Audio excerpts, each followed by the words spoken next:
जब बच्चों की स्कूल होती है तो ज़्यादातर मैं उन्हें टिफ़िन में रोटी सब्ज़ी देना ज़्यादा पसंद करती हूँ। इससे पेट भरा भी रहता है और अच्छा रहता है सेहत के लिए। लेकिन जब उनकी स्कूल की छुट्टियाँ पड़ती हैं तो उन्हें ये सारी चीज़ें नहीं चाहिए रहती है। उन्हें रोज़ का अलग अलग स्नैक्स चाहिए रहता है। ये सभी के लिए टेंशन की बात है। तो चलिए, मैंने अपने किचन में एक रेसिपी आज बनाई है जो कि 3 चीज़ों से है। नमस्कार, मैं परछाई आज आपके साथ एक ऐसी रेसिपी शेयर करूंगी जो कि बहुत ही टेस्टी है।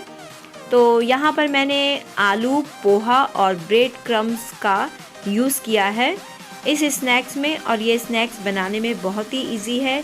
बिना किसी टेंशन के आप बना सकते हो इस स्नैक्स को, और बच्चों को क्या बड़ों को भी ये स्नैक्स बहुत ही अच्छा लगेगा। बिना कोटिंग के इस स्नैक्स को मैंने बनाया है। पसंद आएगा तो ढेर सारा लाइक कीजिए, शेयर कीजिए, और अगर मेरे चैनल में नए हो तो सब्सक्राइब भी कीजिए। तो चलिए फिर टेस्टी स्नैक्स को बनाते हैं। तो यहाँ पर मैंने 1 कटोरी भरकर पोहा लिया है। इस पोहे को अच्छी तरह से छान लेंगे, जो भी इसमें डस्ट होगा निकल जाएगा। तो इसे एक छन्नी में डाल लेते हैं। इस तरह का पोहा लेना ज़रूरी है, और इसे अब पानी से धो लेंगे, यानी कि भिगो लेंगे। भिगोना मीन्स पतीले में लेकर नहीं भिगोना है, इसे धोकर इसी तरह से छन्नी में रखना है जिससे कि ये सॉफ्ट हो जाए। तो देखिए, अभी तो ये कोरा है, इसे मैंने धोया नहीं है। अब इसे धोएंगे पानी से, और थोड़ी देर ऐसे ही हाथों से मलते हुए इसे साफ़ करेंगे, जिससे कि जो भी इसमें पाउडर या कुछ भी डस्ट होगा वो अच्छी तरह से निकल जाए। तो इसे मैंने अच्छी तरह से धो लिया है, और इसे इस तरह से झाड़ते हुए इसका एक्स्ट्रा पानी निकाल लेंगे। तो ये देखिए इस तरह से है। अब इसे कम से कम 5 से 6 मिनट मैंने भिगोने के लिए रख लिया था इसी तरह से छन्नी में। तो देखिए ये इसका पानी पूरा सूख चुका है, और ये पोहा काफ़ी सॉफ्ट हो चुका है। इसी तरह से पोहा सॉफ्ट चाहिए। तो चलिए आगे बढ़ते हैं। तो यहाँ पर मैंने एक दूसरा बर्तन लिया है, उसमें इस पोहे को डाल लेंगे अच्छी तरह से। यहाँ पर मैंने ब्रेड की स्लाइस ली हैं। ये ब्रेड 1 दिन पुराना है, आप 2-3 दिन पुराना भी ब्रेड इसमें यूज़ कर सकते हैं।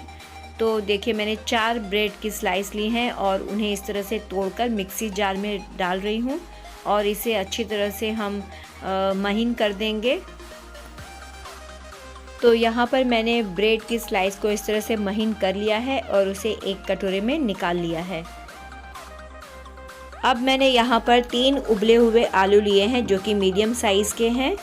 तो बस हमें इतने ही आलू की ज़रूरत है इस नाश्ते में। तो आलू को हम हाथों से मैश न करते हुए कद्दूकस का यूज़ करेंगे, और इसे अच्छी तरह से कद्दूकस करेंगे। इसमें गुठलियाँ ना हो तो अच्छा ही है, क्योंकि जो स्नैक्स हम बना रहे हैं उसमें गुठलियाँ नहीं हो तो ठीक रहेंगी। और देखिए यहाँ पर मैंने सभी आलूओं को इस तरह से मैश कर लिया है। पोहा हो गया, आलू हो गया। अब इसमें जो हमने ब्रेड पीस कर रखी हुई है इसे डाल लेंगे। तीनों चीज़ें डालने के बाद अब इसमें चावल का आटा हम यूज़ करेंगे। तो मैंने यहाँ पर 2 चम्मच चावल का आटा लिया है। जिस चम्मच से हम खाना खाते हैं उस चम्मच के हिसाब से मैंने 2 चम्मच चावल का आटा लिया है।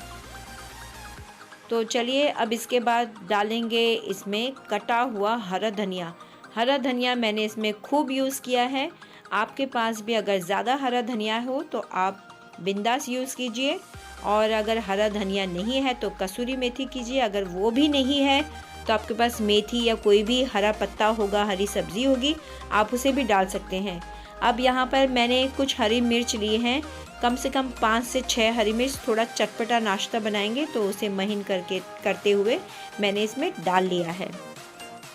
अब इसके बाद बारी आती है मसालों की। तो यहाँ पर मैंने 2 चुटकी हींग लिया है, और नमक लिया है स्वाद अनुसार। तो मैंने यहाँ पर 1.5 चम्मच, छोटी 1.5 चम्मच नमक यूज़ किया है, आधी छोटी चम्मच हल्दी पाउडर, और आधी छोटी चम्मच जीरा पाउडर, आधी छोटी चम्मच गरम मसाला यूज़ किया है। आप चाहो तो हल्की सी क्वांटिटी बढ़ा सकते हो, क्योंकि आलू है इसमें तो थोड़ा अच्छा रहेगा। अब बारी आती है लहसुन अदरक के पेस्ट की। तो ये मैंने घर पर ही कूटा हुआ है, इसे तो कभी भूलना नहीं है। जो भी व्यंजन बने इसकी तो ज़रूरत होती ही होती है। तो ये मैंने 1 चम्मच भरकर डाल लिया है, और अब इन सभी को हम एक साथ मिलाएंगे। एक बात बोलना भूल गई कि वो बर्तन मैंने छोटा लिया था, तो मैंने दूसरे बर्तन में ये सारी चीज़ों को पलटते हुए सारे मसाले यूज़ कर लिए हैं और अच्छी तरह से फ्री होके इन सभी को मैं मिक्स कर रही हूँ। जितने ज़ोर से आप इसे अच्छी तरह से दबाते हुए मिक्स करेंगे उतने ही मसाले इन सभी में अच्छी तरह से मिल जाएगा। तो देखिए ये अच्छी तरह से बंध रहा है, तो इसका मतलब ये अच्छी तरह से तैयार हो चुका है। तो चलिए फिर अब नाश्ता तैयार करते हैं फटाफट से। तो यहाँ पर मैंने एक चकला लिया है, आप कोई भी प्लेन प्लेट भी ले सकते हो। इसमें मैंने हल्का सा तेल डाला है और चारों तरफ चकले में फैला लिया है। अब और ये जो चाकू है इसमें भी हमने हल्का सा तेल लगा लिया है, क्योंकि आगे हमें इसे चाकू से काटना है तो हमें तेल वाले चाकू की ज़रूरत पड़ेगी। अब इस डो के हम अच्छी तरह से 2 भाग कर लेंगे और सबसे पहले एक भाग को चकले में रखते हुए इसे दबाते हुए एक बड़ी सी रोटी का आकार दे देंगे, इस तरह से दबाते हुए, लेकिन मोटी रोटी का, क्योंकि हमें थोड़ा सा स्नैक थोड़ा सा मोटा चाहिए। तो देखिए ये मैं फैला चुकी हूँ। अब इसे स्क्वायर शेप देंगे चौरस का, देखिए इस तरह से। ये हो गया पूरा तैयार। अब चाकू का इस्तेमाल करेंगे इसमें। चाकू में हमने पहले से तेल लगा लिया है। अब इसे काटेंगे इस तरह से, जिस तरह से मिठाई काटते हैं, केक काटते हैं, उसी तरह से इसे भी काटना है, लेकिन छोटे छोटे पीस करना है। तो देखिए इस तरह से। अब एक लंबा सा हमें चाकू के इस्तेमाल से लंबी सी लाइन खींचनी है इनके बीच में।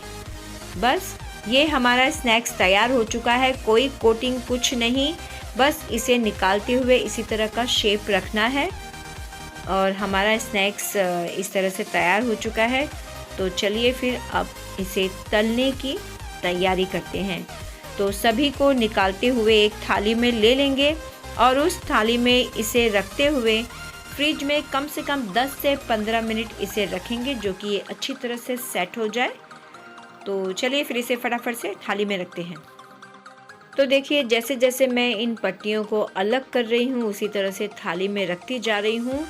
तो पहले इतना, अब इतना, अब पूरा, तो उतने का पूरा बन चुका है। गैस पर मैंने कढ़ाई चढ़ा ली है और रिफाइंड ऑयल लिया है। इस तेल को हम लो टू मीडियम आंच में गरम करेंगे।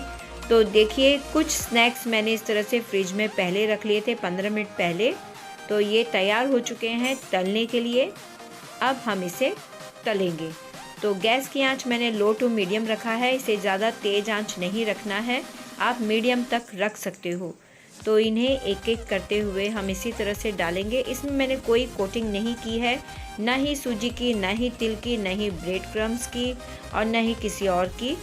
तो इस तरह से भी ये स्नैक्स अच्छा क्रिस्पी होता है और टेस्टी भी बहुत लगता है। इस नाश्ते को आप जितना गरम गरम खाओ उतना ही मज़ा आएगा।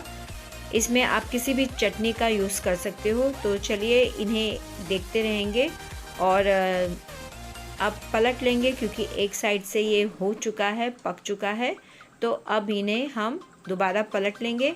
इसी तरह से 2-3 बार पलटते हुए इसे अच्छी तरह से फ्राई कर लेंगे, जिससे कि अच्छी तरह से क्रिस्पी हो जाए। तो ये काफ़ी सॉफ्ट हैं, इसलिए मैंने छोटी चम्मच से इन्हें पलटा था। अब ये एक साइड से पक चुके हैं, तो अब आराम से हम बड़ी चम्मच का यूज़ कर सकते हैं। तो देखिए मैंने इन्हें दोबारा पलट लिया है एक बार और। तो इनका कलर बहुत ही अच्छा आया है, लेकिन अभी ये थोड़े से कच्चे हैं, तो इन्हें और भी पकाना ज़रूरी है।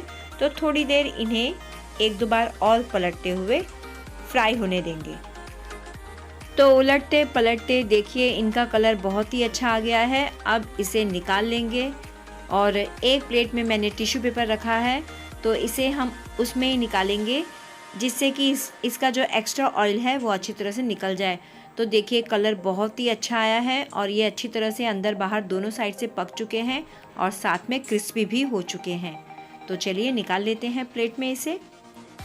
तो चलिए फिर फटाफट से दूसरे बैच को भी तैयार कर लेते हैं। तो मैंने कढ़ाई में फटाफट से इस स्नैक्स को इस तरह से फ्राई करने के लिए डाल लिया है। आपसे जितना हैंडल होता है आप उस तरह से इसे डालकर फ्राई कर सकते हैं। तो यहाँ पर मैंने थोड़ा क्वांटिटी बढ़ा ली है, जो कि फटाफट से स्नैक्स बन जाए।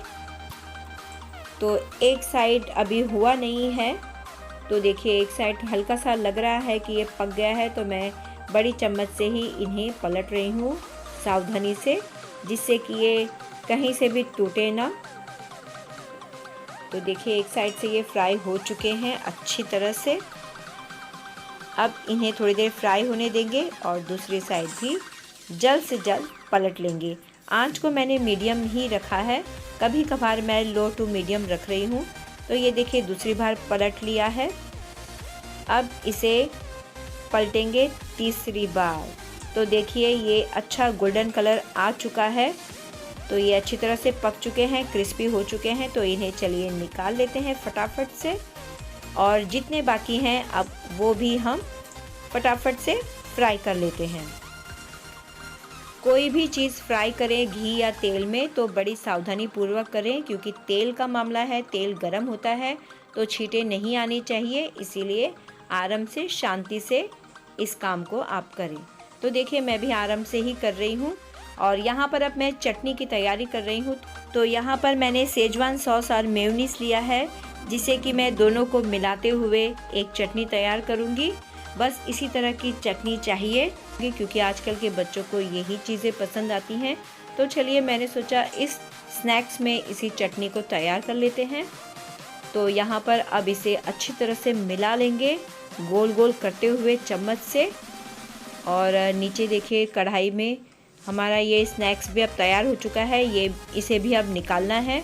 तो ये चलिए चटनी हो गई है मिक्स। अब इसको करते हैं साइड में और स्नैक्स को हम निकालते हैं कढ़ाई से।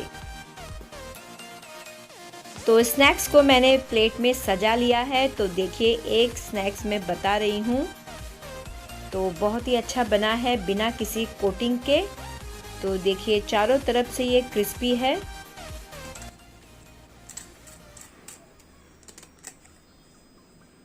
आवाज़ सुनी आपने? अब मैं इसे आपको तोड़ के बता रही हूँ। तो ये देखिए अंदर से भी बहुत अच्छी तरह से पका हुआ है, सॉफ्ट है, अच्छा है, और बाहर से क्रिस्पी है।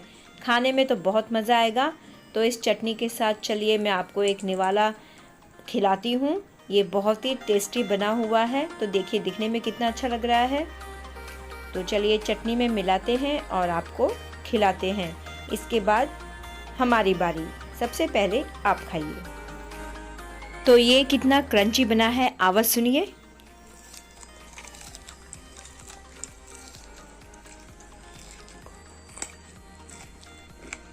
कोई भी स्नैक्स हो उसे गरम खाने में जो मज़ा होता है वो किसी में भी नहीं होता। तो आप जब भी ऐसे स्नैक्स बनाएं तो उसे गर्मा गर्म परोसे चटनियों के साथ, या जिसमें भी आप खाना चाहें। चाय की एक गर्म प्याली भी इसमें मिल जाए तो बहुत ही टेस्टी लगता है ये।